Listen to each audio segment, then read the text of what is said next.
بسم اللہ الرحمن الرحیم۔ السلام علیکم، ہیلو ویورز، امید ہے کہ آپ سب خیریت سے ہوں گے۔ لیٹس اسٹارٹ چیپٹر نمبر 1، کتاب الوحی، حدیث نمبر 3۔ نبی کریم صلی اللہ علیہ وسلم پر وحی کا ابتدائی دور اچھے، سچے، پاکیزہ خوابوں سے شروع ہوا۔ آپ صلی اللہ علیہ وسلم خواب میں جو کچھ دیکھتے وہ صبح کی روشنی کی طرح صحیح اور سچا ثابت ہوتا۔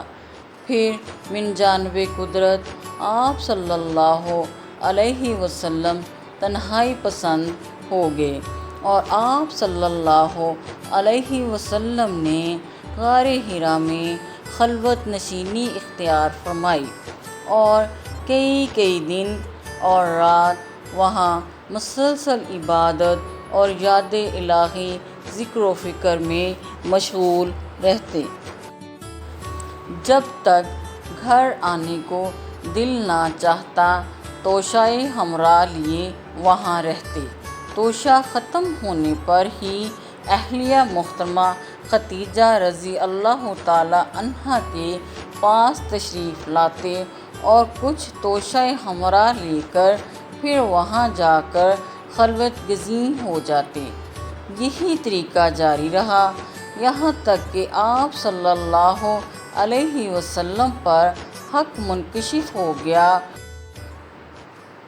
اور آپ صلی اللہ علیہ وسلم غار حرا ہی میں قیام پذیر تھے کہ اچانک جبرائیل علیہ السلام آپ صلی اللہ علیہ وسلم کے پاس حاضر ہوئے اور کہنے لگے کہ اے محمد پڑھو۔ آپ صلی اللہ علیہ وسلم فرماتے ہیں کہ میں نے کہا کہ میں پڑھنا نہیں جانتا۔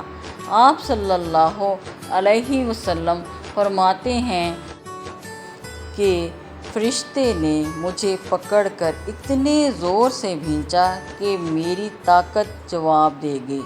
پھر مجھے چھوڑ کر کہا کہ پڑھو۔ میں نے پھر وہی جواب دیا کہ میں پڑھا ہوا نہیں ہوں۔ اس فرشتے نے مجھ کو نہایت ہی زور سے کھینچا کہ مجھ کو سخت تکلیف محسوس ہوئی۔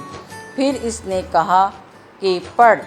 میں نے کہا میں پڑھا ہوا نہیں ہوں۔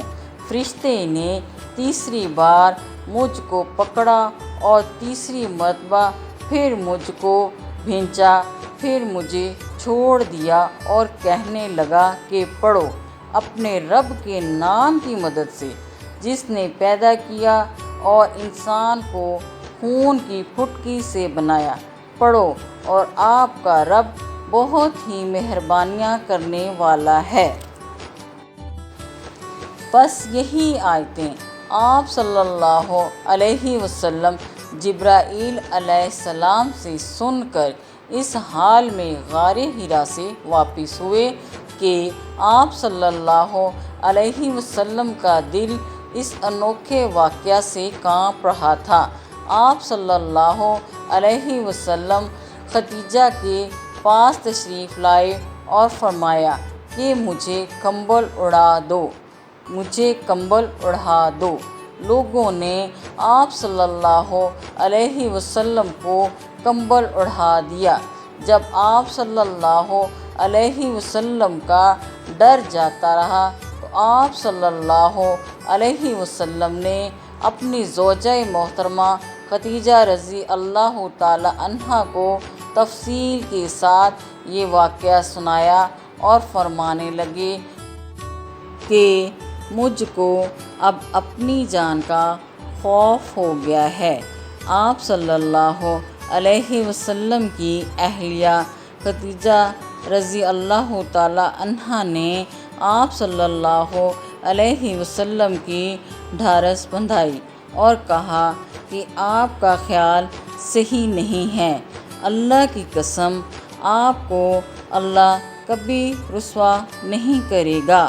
آپ تو اخلاق فاضلہ کے مالک ہیں، آپ تو کنبہ پرور ہیں، بے کسوں کا بوجھ اپنے سر پر رکھ لیتے ہیں، مفلسوں کے لیے آپ کماتے ہیں، مہمان نوازی میں آپ بے مثال ہیں اور مشکل وقت میں آپ امر حق کا ساتھ دیتے ہیں۔ ایسے اوصاف حسنہ والا انسان یوں بے وقت ذلت خواری کی موت نہیں پا سکتا۔ پھر مزید تسلی کے لیے خدیجہ رضی اللہ تعالی عنہا آپ صلی اللہ علیہ وسلم کو ورقہ بن نوفل کے پاس لے گئیں، جو ان کے چچا زاد بھائی تھے اور زمانہ جاہلیت میں نصرانی مذہب اختیار کر چکے تھے اور عبرانی زبان کے کاتب تھے۔ چنانچہ انجیل کو بھی حسب منشائے خداوندی عبرانی زبان میں لکھا کرتے تھے۔ انجیل سریانی زبان میں نازل ہوئی تھی، پھر اس کا ترجمہ عبرانی زبان میں ہوا۔ ورقہ اسی کو لکھتے تھے۔ وہ بہت بوڑھے ہو گئے تھے، یہاں تک کہ ان کی بینائی بھی رخصت ہو چکی تھی۔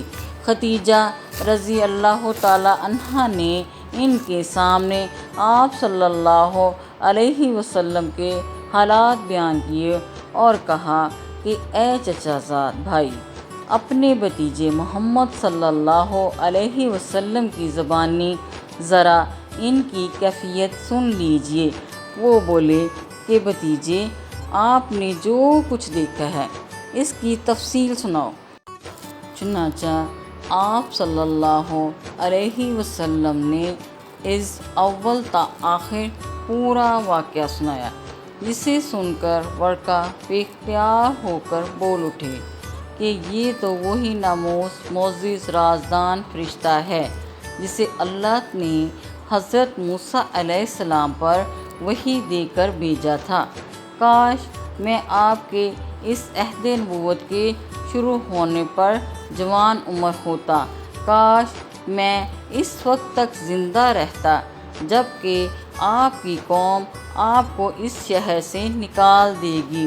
رسول صلی اللہ علیہ وسلم نے یہ سن کر تعجب سے پوچھا کہ کیا وہ لوگ مجھ کو نکال دیں گے، حالانکہ میں تو ان میں صادق امین مقبول ہوں۔ ورقہ بولا، ہاں یہ سب کچھ سچ ہے، مگر جو شخص بھی آپ کی طرح امر حق لے کر آیا، لوگ اس کے دشمن ہی ہو گئے ہیں۔ اگر مجھے آپ کی نبوت کا وہ زمانہ مل جائے تو میں آپ کی پوری مدد کروں گا۔ مگر ورقہ کچھ دن کے بعد انتقال کر گئے، پھر کچھ عرصہ تک وحی کی آمد موقوف رہی۔